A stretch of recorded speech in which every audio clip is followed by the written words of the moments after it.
And here I am again, Charlie Foster, for your late night entertainment on Radio Lancaster. We've got the show and tell show. Now, you might think we've had some characters on up to now, but here we've got a lad who's the world expert, I think he'd say, if not certainly British expert, on Peabody and Browning. Oh! And his name is George Jessup. And I'll have to ask, because I'm sure a lot of our listeners are thinking, who the bloody hell are Peabody and Browning? Well, it's a very interesting question. 50 years ago, they were known the world over. I mean, I know that there's a good few people who are interested in Peabody and Browning because, of course, I'm the secretary of the Peabody and Browning UK fan club. Oh, aye. And our membership is a very, very healthy 170-something or other. I think this morning, we had another one come in this morning, 177 this morning. So that's 177 people who know who Peabody and Browning are. Well, and members of the fan club. You know, they're very, very committed fans of Peabody and Browning. Right, now what would I do if I wanted to hear... What do they do exactly, Peabody and Browning? Well, it's a long story, as you would expect. Perhaps a good way for me to start is to say that actually one of the reasons that I'm here with you is that this very, very week, 50 years since Peabody and Browning's... That's right, I've got it written here. Their musical, their one and only musical, it says here. Don't Drink the Wasp Juice, which they performed at the Chelsea Arts Centre, Chelsea Arts Club, sorry, you correct me, you're the expert. The Chelsea Arts Club in London. Word with my researcher. Well, how did that go down? Did you see that? Well, amazingly, I did. When was this? This was in 1962. Well, you must have been a little nipper. I was 12. I was 12. What impression did it have on you? Well, I was with my father, and we were supposed to go and see Peter Pan at the Hippodrome. Aye, but it was full. It was full. Well, as usual, anything involving my dad. Aye, and Peter Pan. You travelled more in hope than expectation when he said that we're going to go and do something. So you're in a show, right? You don't know who these guys are. They're over from America. It's billed as an art. Was it a sort of artistic do, isn't it? Kind of experimental theatre. Well, yes. I mean, it's it's an interesting point because they were definitely experimental, both in their intentions, but also in the way that they were received. Certainly, especially in the US. I mean, later in the 1960s, they were very, very much tied up in the popular imagination with what was happening on the West Coast, politically in San Francisco, and then further down the coast. Great. But before you carry on, time to show and tell.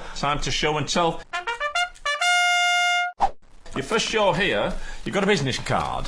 I have. Could you take us through that? If you can't see it, obviously it's radio. It's gilt-edged, it's got Peg Out with Plum written on it, all in pink, and I like a nice design of a top hat. What's that about? This is a business card of Peabody and Browning's manager, an Australian gent by the name of Wilbur Plum.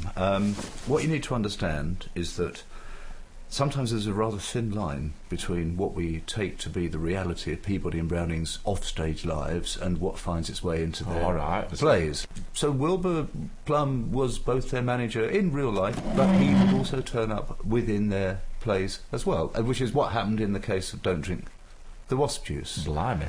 This Wilbur Plum, I've got it written here. He's the manager, he's also plays the manager, and he's always trying to make a book. That's like his thing, isn't it? He was one of a breed of entrepreneurs in the entertainment world who turned up in the 1960s who were markedly different to their predecessors. So just think Colonel Tom Parker, and you're probably on the right kind of line. Right. Now, I've got the first text that leads us into is a little song that he did, a little ditty to advertise one of his businesses. Tell us what that is, and we'll hear it. Well, it's directly related to the business card. Oh yeah, as it happens, because in Don't Drink the Wasp Juice, Plum sets up a funeral director's business, and as I think you'll see through the clip, there is a song which very, very neatly explains the range of services that he's offering, and actually in this case to Browning, on the mistaken assumption that Peabody is dead. But we find out later that of course that's not the case. Let's hear it.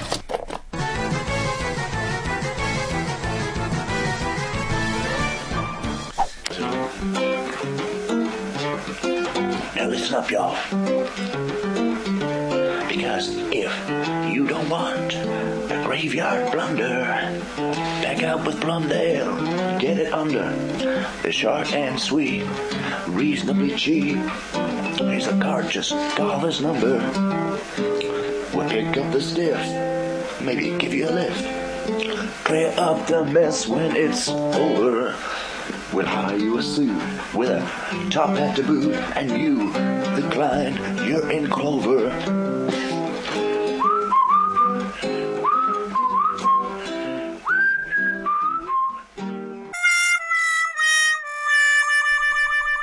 Blimey. Right, next up, on Show and Tell Show, I'll just remind you we've got George Jessup here, world expert on Peabody and Browning. He's brought us a business card, and he's full of fascinating stuff, because what you've got now is a receipt, and it says a receipt for a turkey. Now, how can that be of any possible interest to our listeners? Well, you would think that probably it wouldn't be. Now, this takes us back a little bit in Peabody and Browning's career to actually what was their second full-length work.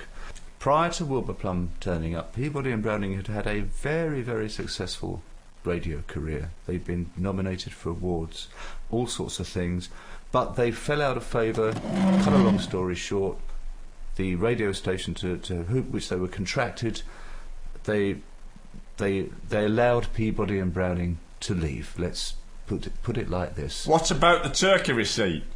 Wilbur Plum became their manager shortly afterwards. His first act as their manager was to go back through all of these bits and pieces that they recorded, and to repackage this with a new audience in mind. And a younger generation. A younger generation. We talked a minute ago about what was happening politically and culturally on the West Coast.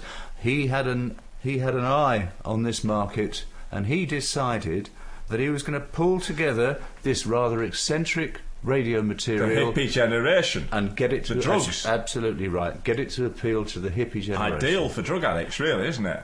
Well, I'm not quite sure that I'd agree with that. But that's what they were aiming for, wasn't it? Well, it's certainly true that Wilbur Plum was correct in his instincts, and that, yes, those young people did very, very much enjoy Peabody and Browning in much the same way that later on they were to enjoy the Firesign Theatre, who of course were very much inspired by Peabody and Browning. Yes, in fact, almost identical, I'd say.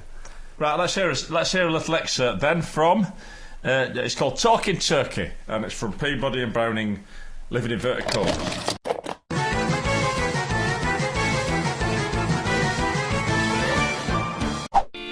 Now, you want to talk about the turkey, do you? Well, let's talk about the turkey. Okay. When I last saw it, it was alive. And now, when I mentioned to you that I'd seen it frozen, you tell me that it ran away. Came back. But it's only after you tell me you've used it as a down payment that you tell me it came back. Came back all right. It came back alive, with its feathers on. But now it's somewhere where I mustn't go. Right. You're not questioning my integrity in this affair, I hope. Why must I not go there? That's where my receipt from the radio shop comes in. And what does it say? It says, you come in a week Thursday, you can arrange terms. Terms regarding what? Regarding the rest of the payment. Well, I want to know about the turkey, and I want to see this receipt. Mr. Peabody, it says, the turkey is safe. What does this mean, old stater? What are you up to? I think it's almost time for the story going on here. Come on, Blimey! They seem to be at it like hammer and tongs. Oh, you mean the squabbling? Aye, squabbling, and it's not arguing, is it? Well, there is a lot of squabbling. I Walked in the Garden is essentially about the nature of identity. So, for example, Peabody spends a lot of the play trying to exert his own personality, his own control over things, to the point of denying Browning's existence. When we get to the second play, there are still threads of that, except they're taken in a rather different direction. What we find in Live in inverted commas, when we join the play, a young man, we assume Peabody is in hospital and receiving the attention of concerned medics. They're trying to establish his identity, so note the switch is no longer him concerned with his identity, it's them. And so we then proceed through a bunch of fairly surrealistic situations, each of which poses a challenge to Peabody in terms of remembering who he is and thus bringing himself back to Have we got a recording of that? I have this seminal clip of Peabody and Browning at their absolute finest and their best known. This is their who's on first moment, isn't it? Well, yes, in many ways it is. Children all over the world would know this. Well, certainly 50 years ago in the Baker area, right. And actually no, I mean really within the radio station radius. Okay. So some of the children would have heard of it. It was well known. Yes, this was well known and much loved. And actually, it was this piece of work for which they were nominated for the radio award in where was it, 52?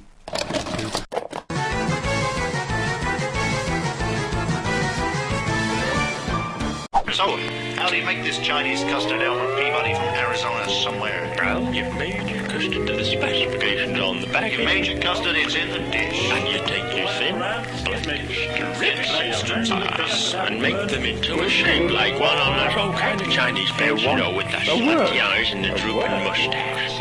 Well, haven't you better turn off the pizza? Well, I hope you managed to get that. It's not difficult. I find that if you line the strips of licorice up on the kitchen table, Sorry to just... Blimey!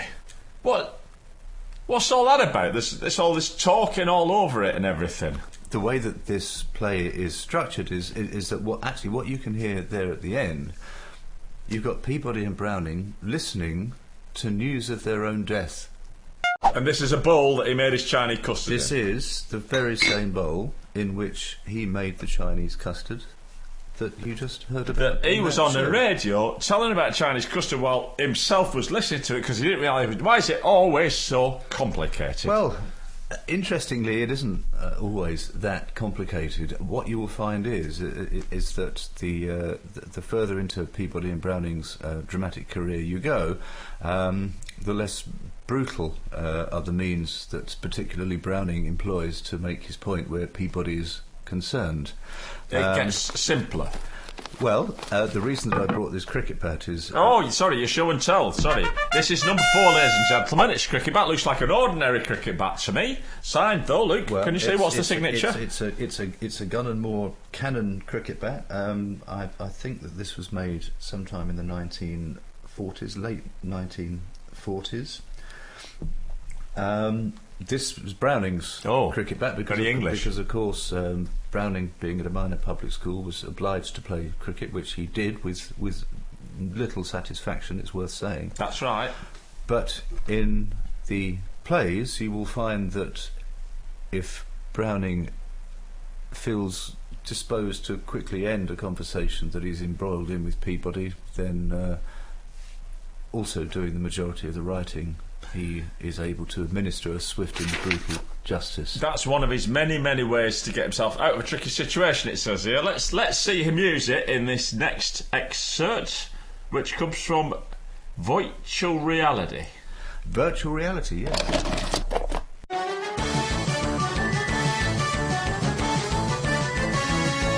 I know. I'll hit him over the head with this cricket bat. That'll give him something to think about.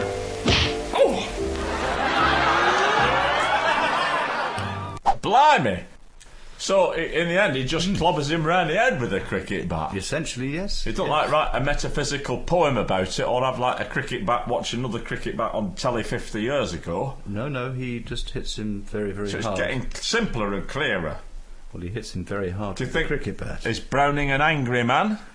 I mean, I wouldn't say generally, no. I think he's Do fairly... you think he's driven to this? I think Peabody makes him very angry sometimes. Why would that be? Well, Peabody is intensely provocative. He is incapable of going along with anybody or anything. He's sanctimonious. He's always right. And so what does he do all day? What does he do all day? Well, I would imagine that if you asked him and Browning the same question, you'd get very, very different answers. Dichotomy again. They shared the shack where they wrote, of course, for a long, long time. Baker, Arizona. And the question as to what they did all day, I mean, Browning would tell you that he writes all the stuff and Peabody just wanders around doing things like whittling sharp sticks. I suspect that Peabody would tell you that he keeps an eye on Browning, because it is unfortunately the case that Browning did have something of a gambling habit, which he was something of a slave to. What's that? This is. Oh, sorry, I didn't mean to. Nearly had your eye out there. I do beg your pardon. This is Peabody's sharp stick. Ah, it's quite long. Yes. It's. But it's not. It's not like carved or anything, is it? It's just a stick. Well, it's whittled. Whittled is the word. What's the difference between whittling and carving? Well, I think whittling, you just get a knife and you work away at a stick until the end is sharp. And that's how Peabody would, if he wanted to relax, that's pretty much how he would. So Michelangelo, for instance, he wouldn't whittle. No, I think he was more of a sculptor. But Peabody was a whittler. He yes. And this is what. How many of them did he do? Well, this is the only one that I know about that survives. Oh. So it's like a rather priceless object, really. It may be rare. Others may have them. I've never really found out. There's not much of a market for. Did he have any use for these sharp sticks? They did find their way into the plays, interestingly. Notably, in the denouement, the final act of Don't Drink the Wasp Juice. Don't drink the wasp juice. We're back to Don't Drink the Wasp Juice, listeners. Yes, in which now, of course, this absolutely threw me. When if there was one thing that really got me hooked on Peabody and Browning when I saw this play back at the age of 12, ladies and gentlemen. Absolutely, it was the twist at the end, which I never saw coming. I absolutely never saw this coming. Browning and Plum, they both think that Peabody's dead. They think that he's drunk the wasp juice and he's turned into a wasp, and Browning's hit him with the sole of his shoe. They think that he's dead, but he isn't dead. He's actually attended his own funeral. Again? Isn't this like a recurring theme? Yes. Well, well spotted is all I can say to you. Yes, it does seem to be something of a trope of theirs, that they should bear witness to their own deaths for some reason. So he's got back from his own funeral. Yes. No one's batted an eyelid, and they're sitting on the veranda. No, they're talking away, and it suddenly occurs to Browning that Peabody isn't dead because he's in conversation with him, well, you can hear the rest. Let's hear it then.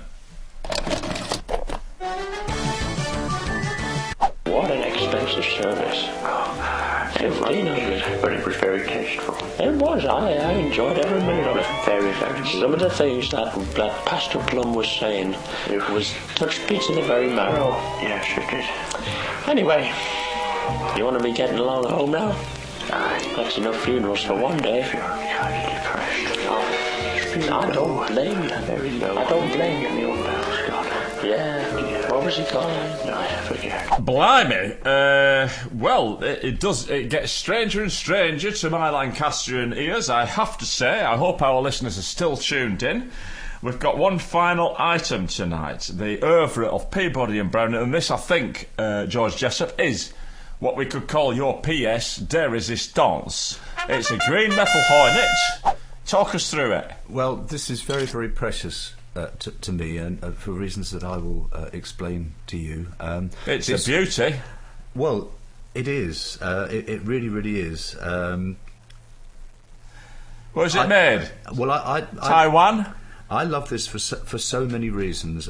Firstly, I mean, just look, it's beautiful. Well, and feel the weight Let of me have this. that. It glows, it glitters, ladies and gentlemen, in the studio lights. Greeny, bluey, Any other But colours? it's heavy, isn't it? Well, it's quite heavy for a Taiwanese toy. Yes, I would Well, say. I'm sorry, I have to correct you there. This absolutely is not a Taiwanese toy. What this is the actual clockwork metal hornet. Don't tell me. is used Don't in- tell don't me. drink the Don't do the wasp wasp juice. I knew it. I knew it. It's not a wasp, but I bet they used it as a wasp. It's a hornet, but this was used as the mechanical wasp. This used to run along something not dissimilar to a washing line at the back of the stage during the performance that I went to see. But this is another actor, really, isn't it? well. Yes, in a sense, this represents the Peabody that we're led to believe is dead. He's drunk the wasp juice. He's turned into a wasp, and he's flying around like on a. But there were technical problems. You told me earlier. Well, yes, there were, and this is partly responsible for the show closing after just the one night. But actually, and I shouldn't really say this, their bad fortune turned out to be my good fortune.